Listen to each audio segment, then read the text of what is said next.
Olá, queridos amigos. É com muita alegria que nos reunimos nesta quinta-feira, hoje, 15 de junho, 16 horas, para mais um Evangelho no Lar. Pedimos a permissão aos amigos, ao nosso Pai Maior, que possamos entrar em todos os lares, em cada cantinho desse planeta Terra, aonde possamos levar a Tua luz infinita, que tanto nos ampara, que tanto nos cura as nossas enfermidades, nos dá um alento, nos dá um esclarecimento, para que possamos perseverar.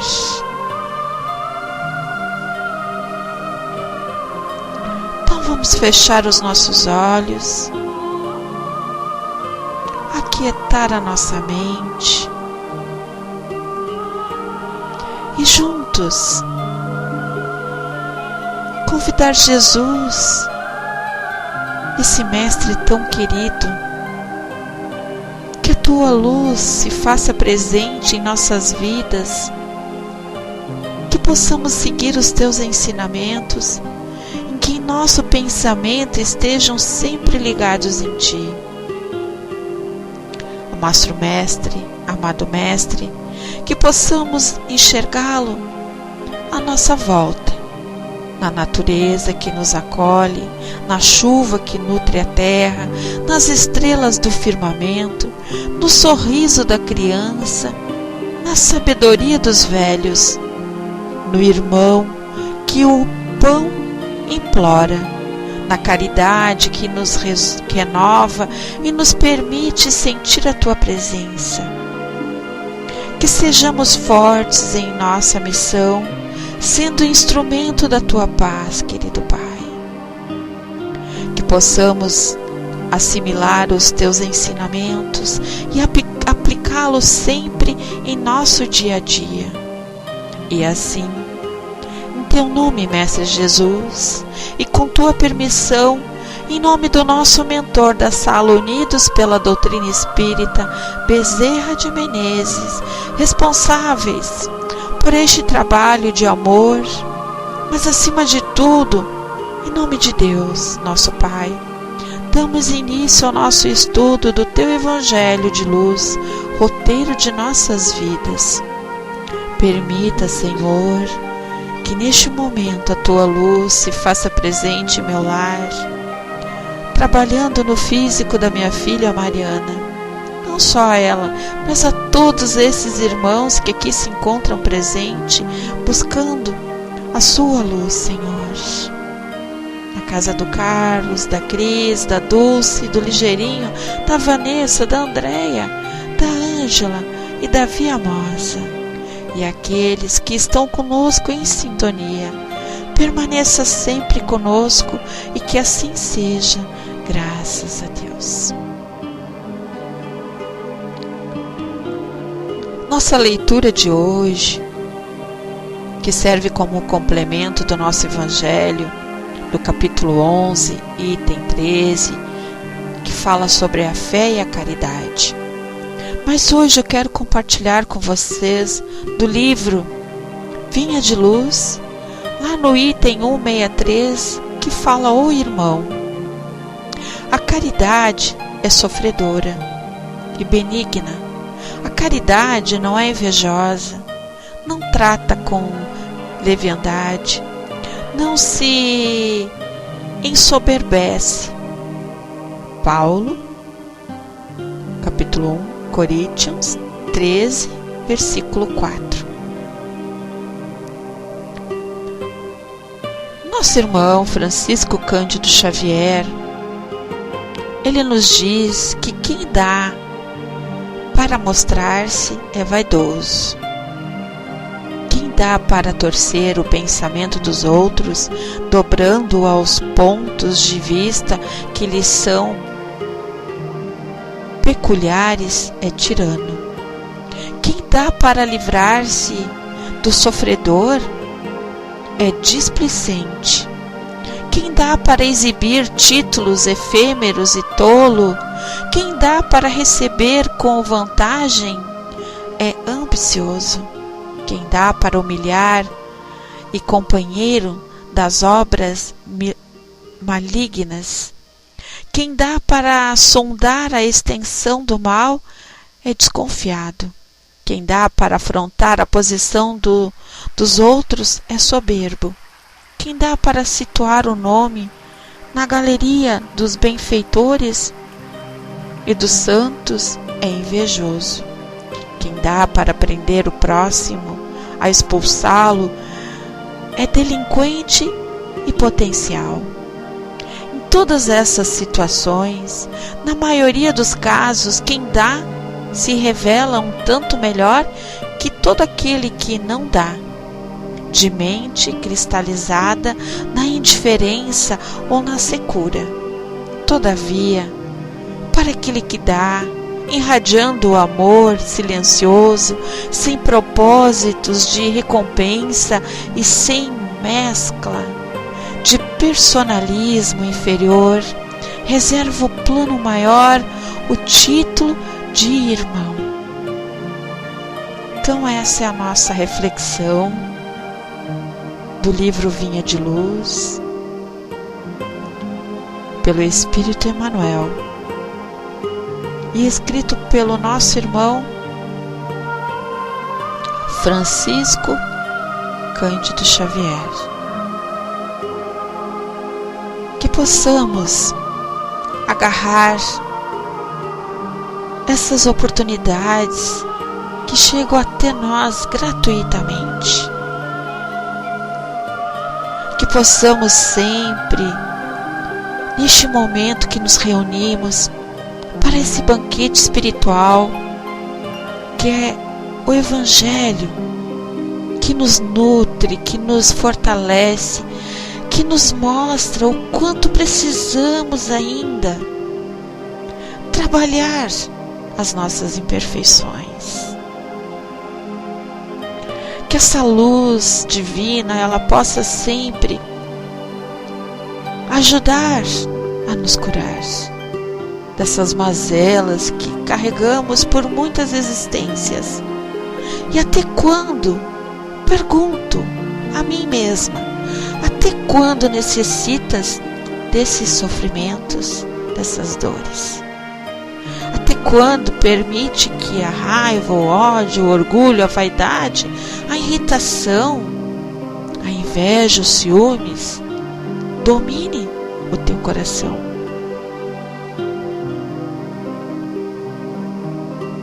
Por isso, queridos irmãos, que quando nos reunimos em nossas casas para refletirmos juntos, chorar, desabafar, meditar numa pequena palavra, e eu tenho certeza que às vezes essa pequena palavra vai fazer com que a gente acorde, vai fazer com que a gente possa ser hoje um pouquinho melhor, não pensando no amanhã, mas pensando no hoje e não pensando no que já passou.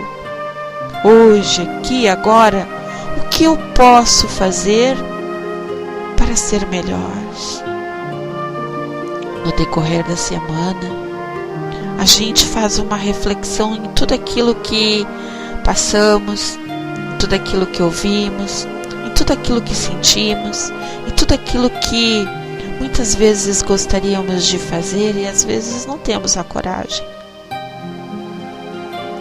Mas que possamos neste momento fechar os nossos olhos e sentir a presença desse amigo que nos acompanha não só nessa existência, em muitas existências. Esse amigo que nos ama, que nos conforta, que nos mostra o quanto possamos e podemos vencer com sabedoria. Esta sabedoria que o Evangelho nos ensina e fala sobre a fé e a caridade. Como vencer os obstáculos se não temos fé?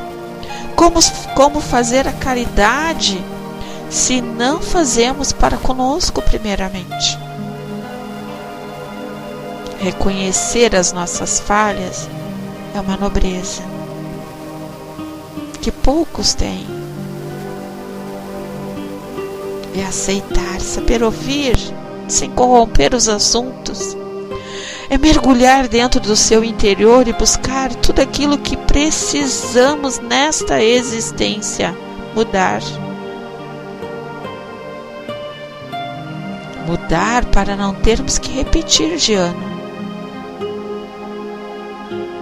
Fechar os olhos e nos imaginar numa outra esfera. Imaginar o quanto podemos ser felizes em outros lugares que não fazem parte desse mundo, mas que para que a gente possa chegar nesse mundo de felicidade, nesse ainda precisamos saber lidar com a infelicidade. Esta infelicidade que muitas vezes nos choca, muitas vezes faz com que a gente desista, muitas vezes faz com que a gente perca a cabeça e venhamos a falar o desnecessário. Então, Márcio, bem-vindo. Estão me ouvindo na sala? Estão tão quietinhos. Será que estão refletindo? Estão pensando, né? Pensando no que a gente fez durante a segunda, terça, quarta. O que eu poderia fazer de melhor? O que eu posso doar? O que eu posso ser caridoso? Caridoso com o quê? Então vamos falar um pouquinho sobre esse nosso capítulo? Capítulo 11, item 13. Então, né, Vanessa? Querida amiga, tô tão feliz que tu tá aqui. Tu não faz ideia. Não que eu não esteja feliz com os outros, né? Mas tu entendeu a minha colocação, né, amada?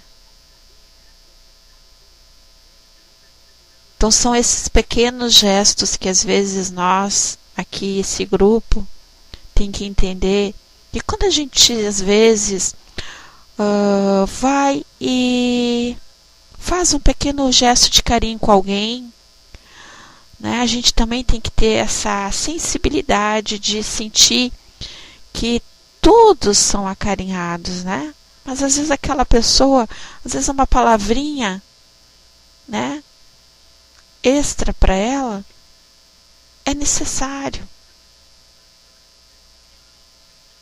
Assim como para cada um de vocês, né? A Sala Unidos pela Doutrina Espírita tem um carinho muito especial. E esta equipe que é aqui, que nos ampara, esse nosso mentor, Bezerra de Menezes, com a sua equipe fantástica, que nesse momento está dentro da nossa casa e cada um nos oferecendo aquilo que precisamos e aquilo que for de nosso merecimento. Então começa por aí essa verdadeira caridade, de nós aqui nessa sala unidos pelo amor, né? Pela verdadeira união, de ajudarmos uns aos outros, emanar essa força, essa experiência. Às vezes a gente não precisa nem saber do que se trata, mas se a gente está pedindo, vamos focar, vamos emanar, vamos rezar, isso basta. É confiar naquilo que, né, foi proposto para o grupo, que a gente possa auxiliar. Essa é a verdadeira caridade. Não precisa saber o porquê do auxiliar, mas é dar algo que se chama amor. Então o nosso Evangelho nos fala aqui, lá no item 13, lá um espírito protetor, Cracóvia, em 1861. E a semana passada eu passei no trabalho mediúnico lá, um outro trabalho que tem na casa, que é o mediúnico apométrico, né? Que chama lá na casa. E eu vim a saber que veio uma das passagens, né? Várias lá, em várias épocas que eu vivi. Veio 5 épocas que eu vivi. Uma delas foi em 1800. Então, olha só. Será que eu não estava lá nessa época aí? 1861. E aí lá diz assim, em 1861. Bem-vindo, Ainha. Eu disse recentemente, meus queridos filhos, que a caridade Sem a fé, não basta para manter entre os homens uma ordem social capaz de torná-los felizes. Deveria ter dito que a caridade é impossível sem a fé. Na verdade, poderão encontrar impulsos generosos até mesmo entre as pessoas sem religião.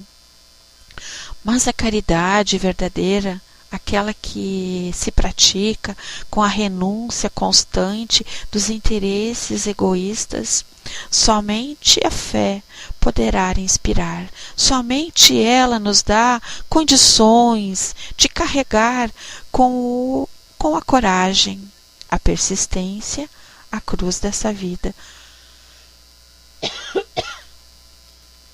Meus filhos, e em vão que o homem ávido de prazeres tenta se iludir quanto ao seu destino aqui na terra, achando que deve ocupar-se apenas de sua felicidade.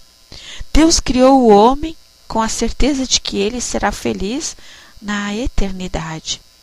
Por isso, a vida terrena deve servir unicamente para o seu aperfeiçoamento moral.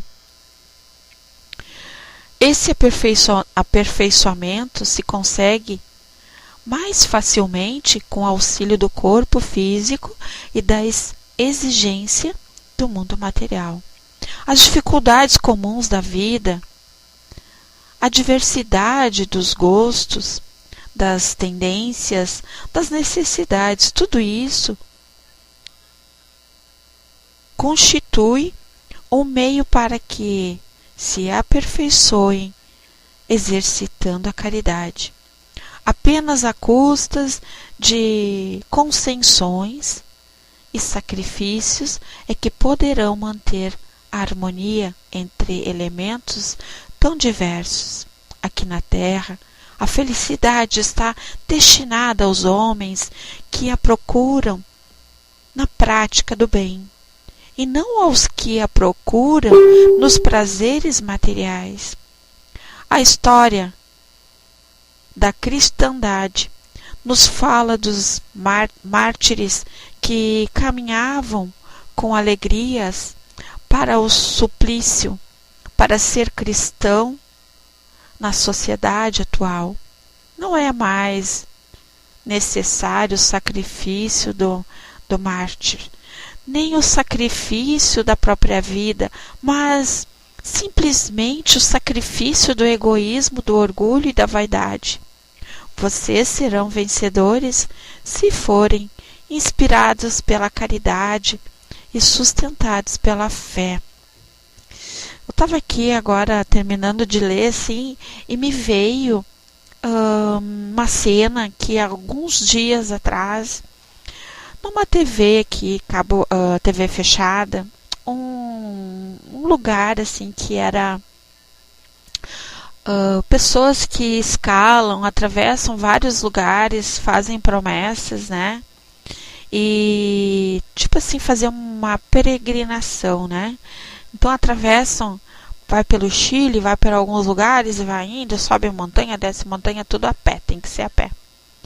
E aí eu vi uma cena que aquele grupo que estava fazendo isso é real, estava sendo filmado, história de um pai que perdeu um filho, que morreu, que estava nessa caminhada, e ele veio a morrer.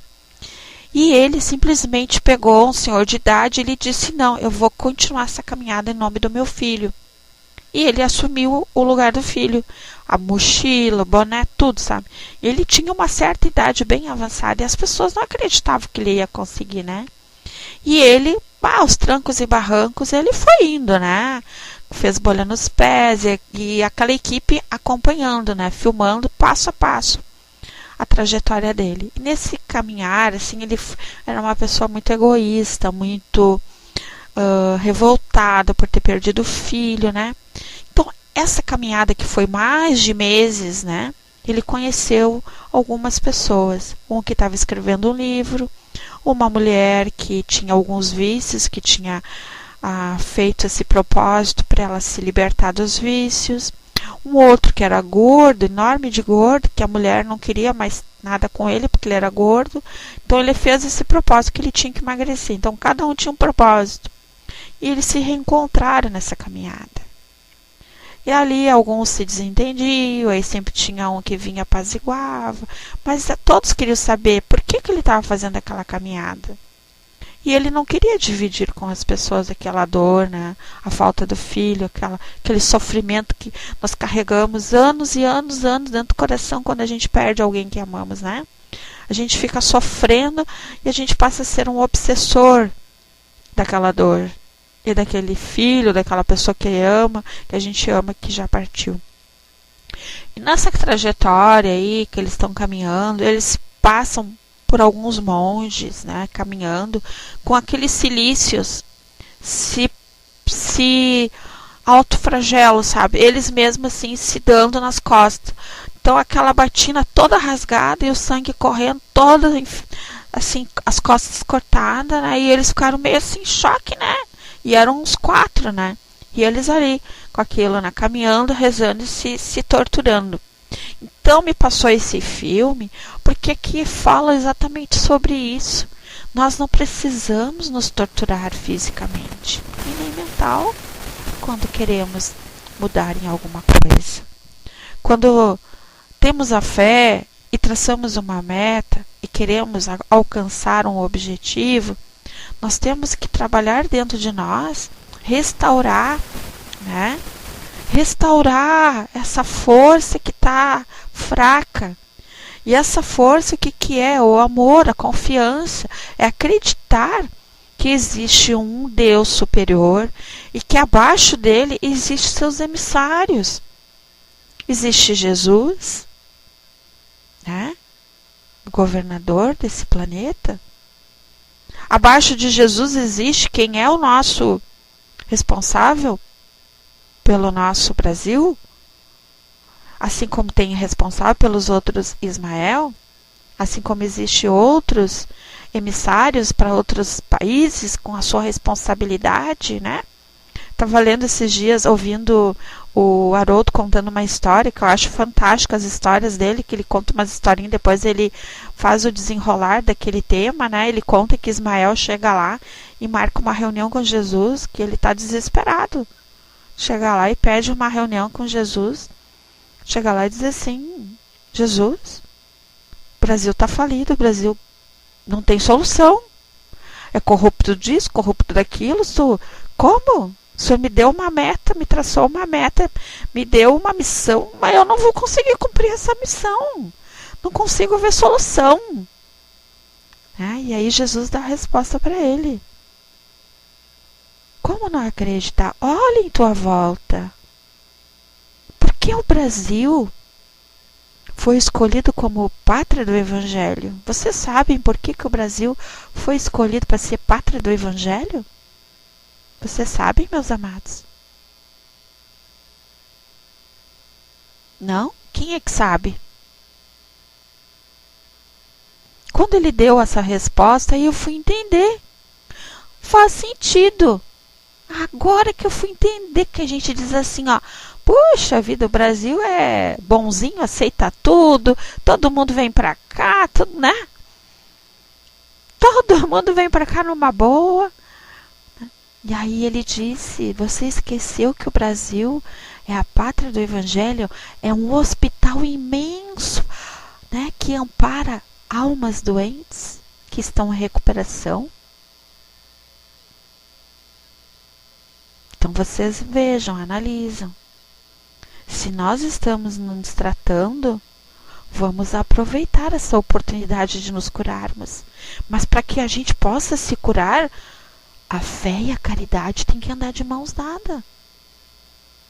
Eu tenho que acreditar nessa oportunidade que eu estou tendo nessa vida.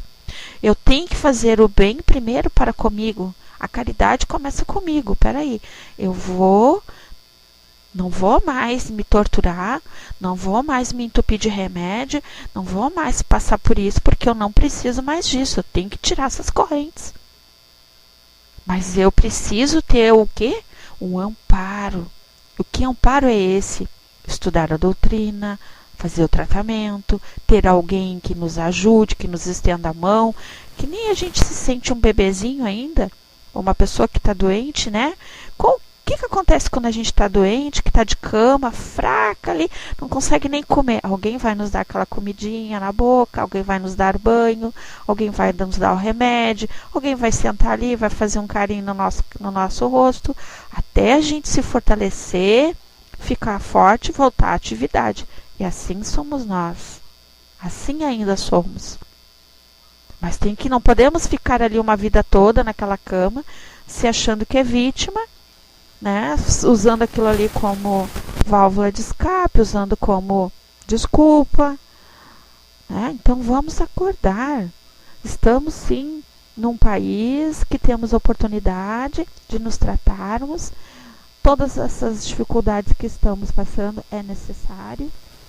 Nós temos que ter sabedoria de saber manter o equilíbrio e entrar em sintonia todos os dias.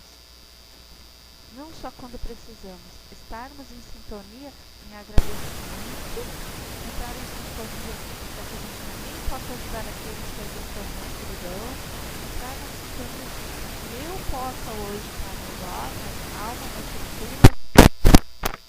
É o meu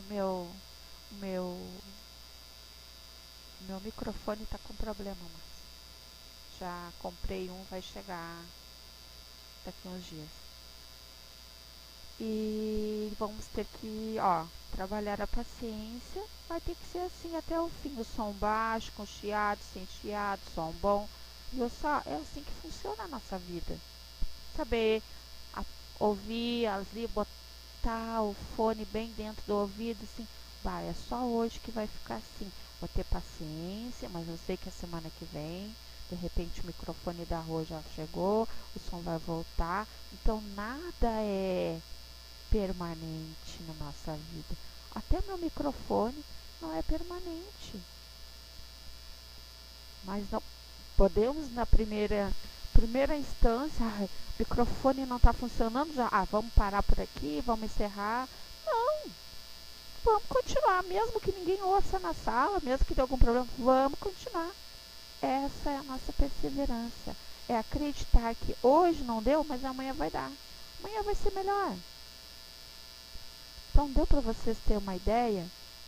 A fé, a caridade, não ficar se martirizando, ficar sofrendo nessa sofrência, né? Ficar ali se torturando. Às vezes a gente não está com silício na mão, ali se dando nas costas, mas estamos com aquele silício mentalmente, se torturando mentalmente, gente, que é coisa pior.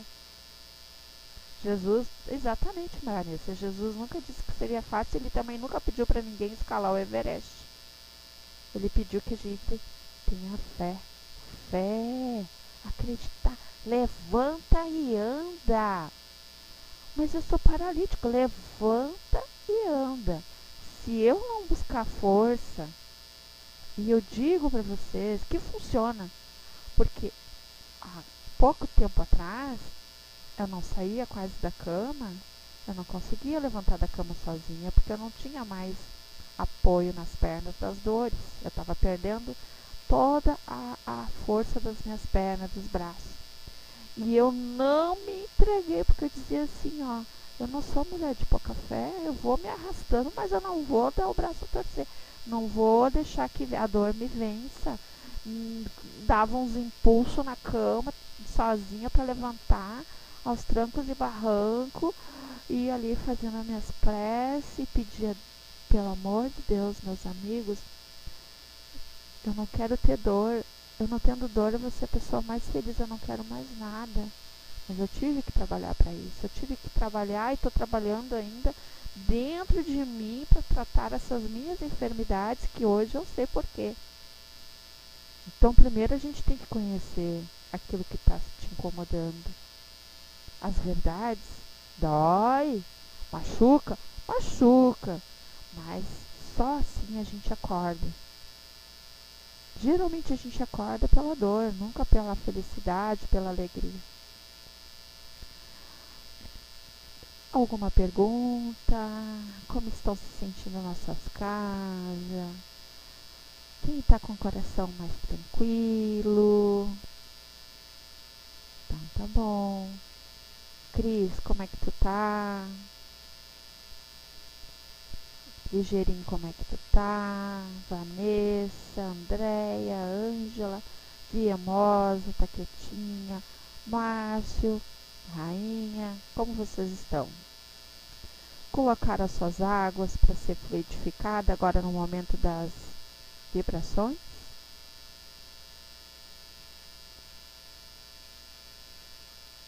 Que bom, fico feliz. Então vamos entrar para o momento das nossas vibrações.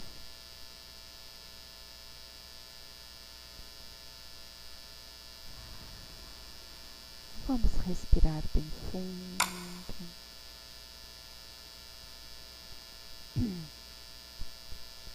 Respirando bem fundo mais uma vez.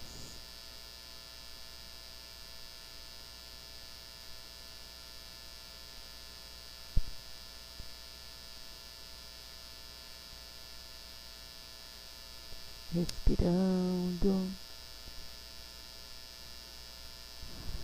Botando a sua mão sobre as pernas.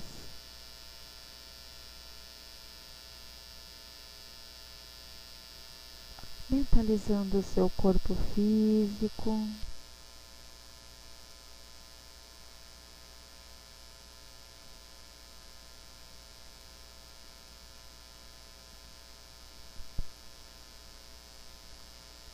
Respirando.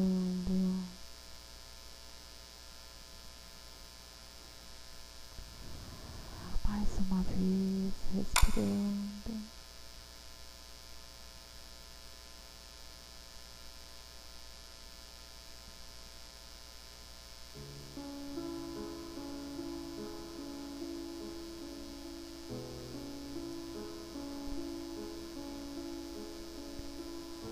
Respirando.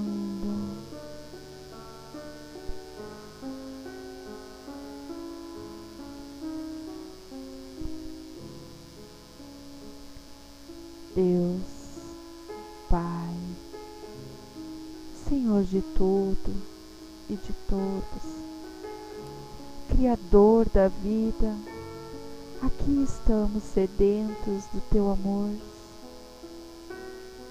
Sabemos que insondáveis são os Teus desígnios, como acreditamos que infinita é a Tua misericórdia. Elevamos nossos pensamentos a Vós para emanar boas vibrações. Te pedimos, Pai, que Tua luz recaia sobre todos os Teus filhos que aqui se encontram e aqueles que ainda se encontram nas trevas da ignorância, da dor e da angústia. Rogamos pelos pais angustiados, pelos filhos chorosos e irmãos rancorosos. Que todos os lares sintam a Tua presença divina e todos os habitantes sejam iluminados pela luz do Teu amor. Que a espiritualidade amiga se faça presente, levando consolo, paz e esperança a cada lar necessitado do Teu amparo.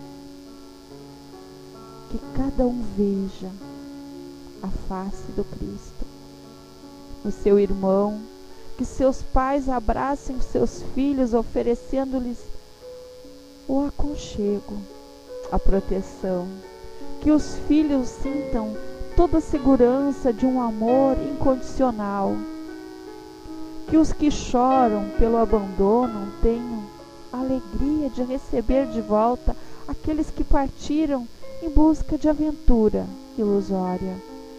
Que a saúde de cada ente querido seja restabelecida, que as famílias enlutadas recebam o conforto e a certeza de um reencontro no futuro, que todos os vícios sejam extintos do seio familiar, que reine a solidariedade, o perdão e o amor. Ó Deus de bondade, que nunca nos falte o pão da carne e do espiritual. Que a atmosfera harmoniosa se forme em cada lar e que tua face se faça presente a cada um e que assim suas estruturas emocionais sejam reforçadas com a fé e o amor, e que teu reino de luz seja edificado no coração de cada irmão. E por último, Senhor, rogamos tuas bênçãos para nós mesmos, criaturas ainda necessitadas da tua compreensão. Pedimos-te, em nome de Jesus, que abençoe nossa Mãe Terra, que abençoe todos os países, todos os povos, para que a paz e a harmonia se instale entre teus filhos. Graça vos damos por estes momentos de aprendizados, preces e vibrações, e finalizando, pedimos tua permissão para que os benfeitores espirituais fluidifiquem nossas águas, higienizem nossos lares, deixando em cada canto e recanto as vibrações de saúde, paz e harmonia de que tanto necessitamos. Então que neste momento, queridos irmãos, fechem seus olhos, continuem focando, mentalizando a figura de Jesus, derramando o seu bálsamo fluídico sobre nós, e que possamos compartilhar com todos que precisam do nosso amor, não só hoje, mas todos os dias, respirando. Eu sou luz, eu sou força, eu sou amor. Que assim seja, graças a Deus.